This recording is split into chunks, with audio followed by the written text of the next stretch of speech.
It's Gaz, and welcome back to another Warframe video. So the Ashe rework is out, and it is very, very powerful. With the build we're using today, we're going to be showing a guaranteed red crit Bladestorm build, and with this, you will be able to one-shot any enemy in the game. Right now in the footage in the background, we're doing 2.1 billion damage stabs, and of course there are no ribbons involved here because that's just not how this works. So yes, anyone can replicate this, and also it's going to be guaranteed red crits on your melee weapon too. So you'll have infinite 12x on your weapon of choice. I got the Magistar equipped in this video. And yeah, it's just really, really good, and you can be running Ashe a lot going forward. So let's get right into the build and all that stuff. But before we do, make sure to sub this channel, do daily Warframe video uploads. And we're going to have a ton of new build videos and stuff on the channel next couple of days. Sorry, I've been a little bit slacking on the build videos. I've been doing a lot of streaming on the livestream channel. If you haven't checked the livestream before, we are actually doing Omniforma bundle giveaways on my livestream. So come on and stop by. All right, let's hop into the build video now as far as what we're rocking on Ashe with the new rework. All right, so as far as the build on Ashe, I've currently got the red crit Ashe build. You could do a non-crit Ashe build too. But today's build will be focused on red crit Ashe. So let's go ahead and show how this works now on the current patch. Now, as far as what mods you want to throw on Ashe and all that, it depends on the build really. So as far as what's so good about Ashe now, his Bladestorm got reworked. Now it works with mods. So if we look at our build on Ashe right now on his shadow clones, which are now moddable directly, we have a build focused around big damage and crit and finisher, and a little bit of attack speed. Yes, attack speed actually affects Ashe's shadow clones and how fast they will stab the enemies. So I've got it at 1.4 now with quickening, and you can get it a little bit faster with Prime Fury, but for me, quickening's combo count chance is going to be pretty nice, especially with some of the mods we're using on Ashe. But yeah, you could definitely put on a different attack speed now if you want a little bit faster attack speed for a little bit more mod drain capacity. Now, as far as these big damage mods, what we're using here to get that big damage unleashed, we've got Pride Fever Strike, the highest percentage elemental mod in the game. This also makes it where your stabbing does Toxin, which will go through enemy shield to one-shot Corpus. Covert Lethality gives us increased finisher damage. Ashe's ulti is a finisher technically, and Finishing Touch also does that too. This might be mathematically not the best mod here, but it seems to be working quite well. Pressure Point and Condition Overload are our base damage mods. Condition Overload works quite well, and I'll be showing the Kompressa Build here in a second too for big damage. And Prime Pressure Point is always to be active, no procs needed. You can one-shot anything in the game without Condition Overload, but it's just for like next level funny damage. Galvanized Steel does work on Ashe's ulti and gives you increased critical damage and a little bit of crit chance. We're using Wrathful Advance to get guaranteed crits, so the crit chance part here is not really that necessary. And Organ Shatter for big crit damage. We've got melee exposure on here. Every ability cast gives us increased corrosive damage on our weapon, including the Smoke Shadow, or the Shadow clones. Now you could run a different arcane like Melee Retaliation, which gives you increased damage, how much shields you have, but you would need to mod around shields to get a decent percentage out of that. Still a decent option for what we're doing here. Now, you don't want to run Melee Crescendo on Ashe's ulti. You want to run Melee Crescendo on your actual melee. This is going to be guaranteed easy Melee Crescendo stacks on whatever weapon we have, but as long as that weapon is not our ulti. The ulti does not work with Crescendo for some reason. But yeah, since it's a finisher ability, we go out and just, so look at the combo of my Magistar right now. This is a finisher ability. We can easily get our Crescendo stacks for perma 12x. Also, Ashe's Smoke Screen, or sorry, Ashe's Smoke Shadows now AoE mark enemies. So I just target an area, all of them have been marked. And as you can see right now in the background, my Magistar's combo is now at 54. And I slam attack, and it's go back to 54. So if you do that enough, you will get a perma 12x on your melee weapon, and it's extremely easy to proc with Ashe. This lets you do back-to-back like 12x slam attacks really easily. So yeah, highly recommend if you don't have this I guess it's not extremely, this relatively rare arcane melee Crescendo, I'd recommend if you are using a normal melee with Ashe alongside your Smoke Shadows. Okay, enough of that. Let's go ahead and talk about the actual build on Ashe and what you can do to maximize your damage. Now, I'm actually not even going for maximum damage right now. As you can see right here, my Archon Shards are more utility focused. I've got a casting speed shard and 3 parkour shards.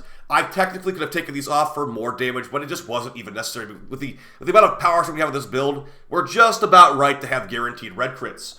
As you saw, the Shadow clones only have 10% crit chance, so we need to make those crits somehow. One power strength shard gives us a little bit extra power strength, but the big thing here is going to be Wrathful Advance from Kullervo. With our build today, if you use all the buffs properly, it will be guaranteed red crits. Right now, it's not guaranteed red crits, it's mostly red crits. But yeah, this increases the crit chance of melees, including Ash's ulti. So you can just do that and get red crits on your shadows. That's where the crit damage multipliers come into play. Now, as far as how we get to guaranteed red crits, we've got the arcane called Arcane Crepuscular. While invisible, gain increased ability strength and crit damage. So that helps us a lot to get to that juicy guaranteed red crit. We also got Madarai Focus Tree to get 40% extra to get over that guaranteed red crit territory. Now, once you're over guaranteed red crits, you can have even beyond red crits and apply the crit damage again. But yeah, for this build, it's like 318% crit chance and 328 if you add the 10% base of the smoke shadows, or the smoke illusions, or they're called. But yeah, either way, use this and Madarai to get guaranteed red crits on your illusions. As far as the build here, I've actually taken off one of my favorite augments, Smoke Shadow, because there's not enough room. That being said, the new augment Teleport Rush is probably the go on this build in the future. If you can stomach not having everything being a red crit, I really, really want to run this augment in the mission we ran, and it would go right here. Yes, we would lose our guaranteed red crits, technically. We'd be at like 260% crit chance, but Teleport Rush is a reworked augment. Using your teleport ability will increase your parkour velocity by 30% for 12 seconds. Executing an enemy with its finisher will give you a big chunk of your duration of your Viz back. This will let you be perma Invis, and it will give 12 seconds of invisibility duration per finisher with this build. Again, I was doing overkill damage a lot, like really overkill damage. So if you were okay with taking off some of the damage for some more utility, this will make you move faster and keep you perma Invis. So very good stuff there. But the rest of the build is just pretty straightforward. Prime Flow to give us a bunch of energy pool. We are using quite a bit of energy since we're marking enemies with our illusions now. And we're also using, Wrathful Advance to proc exposure and, recasting Smoke Screen and all that kind of stuff. It is kind of nice to have Prime Flow and Equilibrium. You don't need them necessarily for this build, but I have them on here. And I did have this mod on there too. Prime Continuity, he does have better duration now, but it's still, still mod for duration. I got narrow-minded as well for more duration. Minus range doesn't really matter too much on Ashe. And as far as Rising Storm, this augment is going to make it where his combo multiplier from his ulti gets increased as they stab. And this scales with power strength too. So it starts out at 4 additional combo hits per stab. With this much power strength, it's 10 combo hits per stab. So you can get your maximum 13x combo multiplier on Ashe really quickly with this. You can even take it further with putting Dexterity on your primary and your secondary, but I didn't even bother doing that because even a 4x, 5x multiplier, you one-shot level 10,000 with this build. I honestly wonder if they're gonna nerf Ashe with how crazy strong he is right now. But either way, Rolling Guard's also on here because sometimes I'm looking at chat and have to itch my nose or something and get an immunity shield during that. Corrosion Protection, we're not really doing Armor Strip. This is a nice little damage buff right here. You could throw on different augments or different auras like maybe Growing Power instead if you felt like it. And Arcane Fury is a very good arcane for Ashe. Now, moving on to the weapons. Now, I had the Coda Sporothrix equipped. This was definitely not the star of the show. It was just basically having it equipped at level 10,000. And this is a not great build either, but it did work. Now, as far as what I'd recommend on the arcane slot for your weapons, Dexterity Arcanes increase the combo duration of your ulti. So this can help a lot.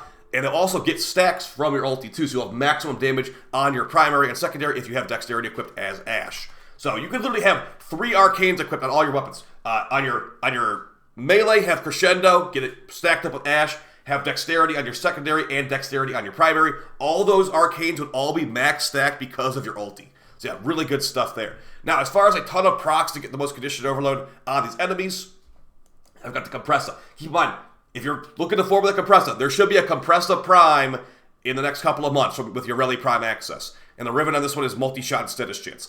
But as far as this thing, it has lots of instances of damage, and it also has built-in Viral. We are not running Nourish on this build, so Viral and Corrosive maximum stacked, and Cumber gives us lots of other procs for getting more condition overload damage. Very good stuff on this front, and we can also use Augur Seeker for longer status duration. They're going to have lots and lots of procs on them. If you don't have a Riven, just throw like something on there, basically. Maybe throw out a status duration or projectile flight speed or something. That would be totally fine. Or maybe fire rate would be good too.